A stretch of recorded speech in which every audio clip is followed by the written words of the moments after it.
Hello दोस्तों, Hindi Meera विश्वनिधि channel में आपका फिर से स्वागत है। कैसे हैं आप सब दोस्तों? आज का विषय शब्द शक्ति है, जिसे सटीक व सरल व्याख्या के साथ हल किया गया है। यह सभी परीक्षाओं के लिए महत्वपूर्ण विषय है। दोस्तों, अगर आपने पिछली वीडियो नहीं देखी है तो उनके लिंक डिस्क्रिप्शन में है। आप लिंक पर जाकर वे सारी वीडियो देख सकते हैं। आप मुझे फेसबुक पेज पर भी फॉलो कर सकते हैं, जिसका लिंक डिस्क्रिप्शन में है। आप इस वीडियो को लाइक एंड शेयर ज़रूर करें। जो स्टूडेंट चैनल पर नए हैं वे चैनल को सब्सक्राइब करके बेल आइकन को क्लिक कर दें। चलिए दोस्तों, शुरू करते हैं। शब्द शक्ति क्या होती है? शब्द शक्ति शब्द वृत्ति या शब्द शक्ति शब्दों की शक्ति को कहते हैं, अर्थात शब्दों की शक्ति। हिंदी व्याकरण में किसी वाक्य के भाव को समझने के लिए प्रयुक्त शब्दों के प्रकार, शक्ति और व्यापकता के आधार पर उसे विभिन्न प्रकार से विभक्त किया जाता है। यानी कि जो शब्दों की शक्ति होती है उसे हम शब्द शक्ति कहते हैं। शब्दार्थ संबंध शक्ति अर्थात शब्द एवं अर्थ के संबंध को शब्द शक्ति कहते हैं। जो शब्द और अर्थ का संबंध होता है उसे ही शब्द शक्ति कहा जाता है। अब आते हैं हम शब्द शक्ति के भेद पर। शब्द तीन प्रकार के होते हैं। शब्द शक्ति को समझने से पहले शब्दों को समझेंगे। शब्द तीन प्रकार के होते हैं, वाचक, लक्षक एवं व्यंजक। इन्हीं शब्दों के अनुरूप ही तीन प्रकार के अर्थ होते हैं, वाच्यार्थ, लक्ष्यार्थ एवं व्यंग्यार्थ। इन अर्थों का बोध शब्द शक्तियों द्वारा ही होता है। यानी कि पहले तो शब्द आते हैं, फिर शब्दों के अर्थ आते हैं, फिर जब हम इनका बोध करते हैं तब वह शब्द शक्तियों के माध्यम से ही हम करते हैं। ये होते हैं नंबर 1 वाच्यार्थ पर आधारित शब्द शक्ति, वह होती है अभिधा। फिर है लक्ष्यार्थ पर आधारित शब्द शक्ति, लक्षणा। व्यंग्यार्थ पर आधारित शब्द शक्ति, व्यंजना। इस प्रकार से इन शक्तियों के तीन भेद होते हैं।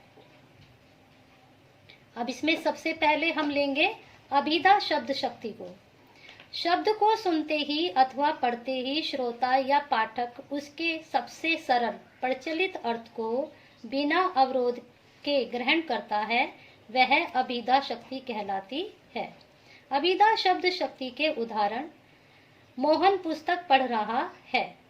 तो उपर्युक्त पंक्ति के अर्थ ग्रहण में किसी प्रकार का अवरोध नहीं है, अतः यहाँ अभिधा शब्द शक्ति है। कहने का तात्पर्य यह है कि जब हम किसी शब्द को सुनते हैं तो हमें वह बहुत सरल लगता है, उसका अर्थ ग्रहण करने में हमें कोई भी अवरोध नहीं होता है, तो वहां पर अभिधा शब्द शक्ति होती है। अब आते हैं हम अभिधा के प्रकार पर। अभिधा शब्द शक्ति के द्वारा तीन प्रकार के शब्दों का अर्थ का बोध होता है। ये है रूढ़ी। ये शब्द जातिवाचक होते हैं, जिनसे किसी जाति का पता चलता है। वे शब्द होते हैं जैसे बालक, हाथी, बंदर आदि। इन तीनों के द्वारा हमें किसी जाति का पता चल रहा है, यानी कि हाथी की जाति, बंदर की जाति। तो ये शब्द क्या कहलाते हैं? ये रूढ़ी शब्द कहलाते हैं।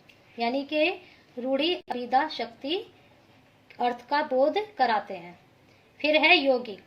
इन शब्दों का अर्थ बोध अवयवों की शक्ति के द्वारा होता है, जैसे दिवाकर, सुधांशु आदि। अभिधा शक्ति द्वारा तीन प्रकार के शब्दों का अर्थ है। तो इसमें पहला लिया हमने रूढ़ी, फिर लिया यौगिक, अब है योग रूढ़। इनका अर्थ बोध समुदाय और अवयवों की शक्ति से होता है। यानी कि इनका जो अर्थ हमें पता चलता है वह समुदाय और अवयवों की शक्ति से पता चलता है। ये शब्द यौगिक होते हुए भी रूढ़ होते हैं, जैसे जलज, वारिज आदि। इनका यौगिक अर्थ जल में उत्पन्न वस्तु है, परंतु योग रूढ़ अर्थ केवल कमल है। तो इस प्रकार हमने अभिधा शब्द शक्ति को समझा और इसके प्रकार को समझा। अब आगे बढ़ते हैं। अब आते हैं हम लक्षणा शब्द शक्ति पर। अभिधा के असमर्थ हो जाने पर जिस शक्ति के माध्यम से शब्द का अर्थ बोध हो उसे लक्षणा कहते हैं। जब अभिधा असमर्थ हो जाती है समझाने में, तो जिस शक्ति के माध्यम से हम शब्द के अर्थ को समझते हैं या बोध करते हैं तो उसे हम लक्षणा कहते हैं। लक्षणा की शास्त्रीय परिभाषा इस प्रकार है, मुख्यार्थ के बाधित होने पर जिस शक्ति के द्वारा मुख्यार्थ से संबंधित अन्य अर्थ रूढ़ि या प्रयोजन के कारण लिया जाए वह लक्षणा है। इसका उदाहरण देखते हैं। सभी मुहावरों व लोकोक्तियों में लक्षणा शब्द शक्ति के सहारे अर्थ ग्रहण किया जाता है। जैसे उसके लिए चुल्लू भर पानी में डूब मरने की बात है, यह मुहावरा है। इस वाक्य में चुल्लू भर पानी में डूब मरना मुहावरे से हमें शब्दों का मुख्यार्थ अभिष्ट नहीं है। हम इनसे दूसरा अर्थ लेते हैं कि बड़ी लज्जा की बात है। लक्षणा शब्द शक्ति के भी भेद हैं। इसके हैं भारतीय काव्य शास्त्र में लक्षणा शब्द शक्ति के अनेक भेदों की चर्चा की गई है, परंतु मुख्य रूप से लक्षणा के दो भेद हैं, रूढ़ि लक्षणा और प्रयोजन लक्षणा। सबसे पहले हम इसमें रूढ़ि लक्षणा को समझेंगे, जहां किसी शब्द के नियत सांकेतिक अर्थ को त्याग कर उससे भिन्न अन्य अर्थ या लक्ष्यार्थ लिया जाता है जो बहुत दिनों से रूढ़ि या परंपरा से नियत हो गया है, वहां रूढ़ि लक्षणा होती है। उदाहरण के तौर पर आगी बढ़ वागनी ते बड़ी है आगी पेट की, यह छंद तुलसीदास जी द्वारा रचित है। तो उपरोक्त छंद में बड़वाग्नि का अर्थ समुद्र में लगने वाली आग है, परंतु पेट में आग नहीं, भूख लगती है, इसलिए मुख्यार्थ की बाधा है।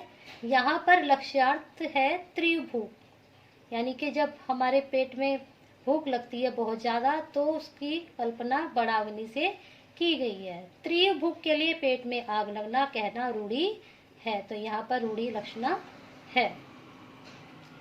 फिर है प्रयोजनवती लक्षणा। मुख्य अर्थ के बाधित होने पर जब किसी प्रयोजन का अर्थ होता है उद्देश्य के लिए किसी विशेष अभिप्राय से मुख्य अर्थ से संबंध रखने वाले किसी भिन्न लक्ष्यार्थ अर्थ को ग्रहण किया जाता है तो उसे प्रयोजनवती लक्षणा कहा जाता है।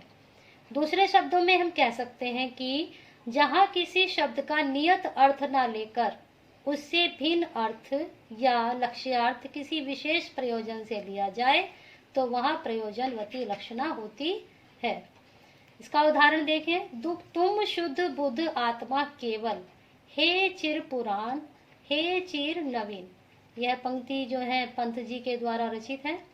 यहाँ गांधी जी की निर्विकार तथा अत्यंत पवित्र सिद्ध करने के प्रयोजन से ही उन्हें आत्मा कहा गया है, तो यहाँ पर गांधी जी को आत्मा कहकर पुकारा गया है। आगे चलते हैं। अब आते हैं हम व्यंजना शक्ति पर। शब्द के जिस व्यापार से मुख्य और लक्ष्य अर्थ की प्रतीति हो उसे व्यंजना कहते हैं। व्यंजना शब्द शक्ति से अन्यार्थ या विशेषार्थ का ज्ञान कराने वाले शब्द व्यंजन कहलाते हैं, जबकि उस व्यंजक शब्द से प्राप्त अर्थ को व्यंग्यार्थ या धन्यार्थ भी कहते हैं। इसका विशेष या नोट देखिए। जहाँ अभिधा तथा लक्षणा शब्द शक्ति केवल अर्थ पर आधारित होते हैं, वहीं व्यंजना शब्द और अर्थ दोनों पर आधारित होती है या होता है। शब्द जो अभिधा है और लक्षणा है वो केवल अर्थ पर आधारित होता है, लेकिन व्यंजना शब्द और अर्थ दोनों पर ही आधारित होता है। इसका उदाहरण देखते हैं। सुबह के 8 बज गए, यह वाक्य साधारण वाक्य है, परंतु इसका प्रत्येक व्यक्ति के लिए अलग अलग अर्थ है।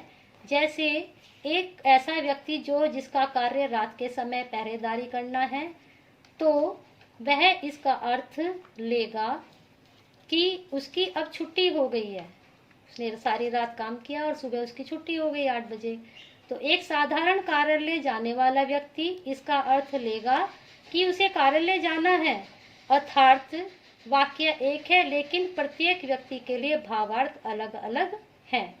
व्यंजना शब्द शक्ति के भेद। व्यंजना शब्द शक्ति के 2 भेद होते हैं। इसमें नंबर 1 है शाब्दिक व्यंजना, फिर नंबर 2 है आर्थी व्यंजना।